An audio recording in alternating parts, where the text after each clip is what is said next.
संत समाज में ज्ञान की एक नई जंग छिड़ गई है और इस जंग के दो योद्धा हैं। एक तरफ तुलसी पीठ के जगत गुरु रामभद्राचार्य जी और दूसरी तरफ वृंदावन के भक्ति के रस में डूबे संत प्रेमानंद महाराज। लेकिन ये जंग तलवारों की नहीं, संस्कृत के श्लोकों और अक्षरों की है। रामभद्राचार्य जी ने प्रेमानंद महाराज को बालक कहकर न सिर्फ उनकी विद्वता पर सवाल उठाया बल्कि एक खुली चुनौती भी दे डाली। कहना है कि अगर चमत्कार है तो मेरे सामने संस्कृत का एक अक्षर बोलकर दिखाओ या फिर मेरे श्लोक का अर्थ समझाओ। रामभद्राचार्य जी जो खुद 80 से ज्यादा ग्रंथों की रचना कर चुके हैं, 4 विश्वविद्यालयों से डॉक्टरेट की उपाधि पा चुके हैं, शायद सोच रहे हैं कि भक्ति का रास्ता तो ठीक है लेकिन बिना संस्कृत के डिग्री के चमत्कार अधूरा है। वहीं दूसरी ओर प्रेमानंद महाराज जिनके भजन और प्रवचन सोशल मीडिया पर वायरल होते हैं, जिनके आश्रम में विराट कोहली से लेकर तमाम सेलिब्रिटी पहुंचते हैं, उनकी सादगी और भक्ति का जवाब नहीं। लेकिन अब लगता है कि उन्हें भक्ति के साथ साथ संस्कृत की डिक्शनरी भी खंगालनी पड़ेगी जगत गुरु जी के अनुसार। हालांकि उनकी चुनौती के बाद अब उनकी सफाई भी आ गई है। मैंने प्रेमानंद जी के लिए कोई भी अभद्र टिप्पणी नहीं की है। वे मुझे मेरी दृष्टि में एक बालक को तो पुत्रवत है।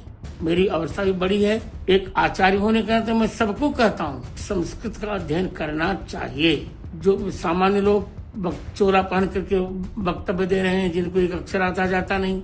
वैसे ये ज्ञान की जंग नई नहीं है, पहले भी संतों में शास्त्रार्थ की परंपरा रही है, लेकिन अब तो ये टीवी और सोशल मीडिया पर लाइव हो रहा है। रामभद्राचार्य जी कहते हैं कि पहले विद्वान ही कथा वाचन करते थे और अब तो मूर्ख भी ज्ञान बांट रहे हैं। किस पर तंज है उनका ये?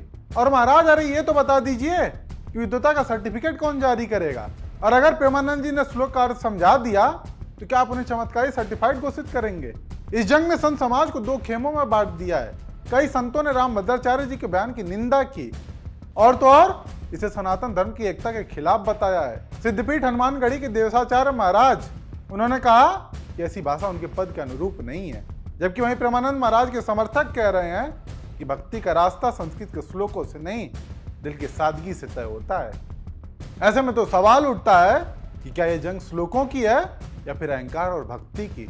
खैर इस विवाद को जंग कहना उतना उचित नहीं लगता क्योंकि यह बयान रामभद्राचार्य जी की ओर से आया है और इस पर अभी तक प्रेमानंद महाराज की कोई सीधी टिप्पणी नहीं आई है। वैसे आज के समय में जैसे बाबा लोगों ने भक्ति और आस्था को फेम और कमाई का जरिया बना लिया है, वैसे में प्रेमानंद जी को देखें तो उनकी सादगी के काफी लोग मुरीद हैं। बाकी आप दर्शक रामभद्राचार्य और प्रेमानंद जी पर क्या राय रखते हैं कमेंट करके हमें जरूर बताएं।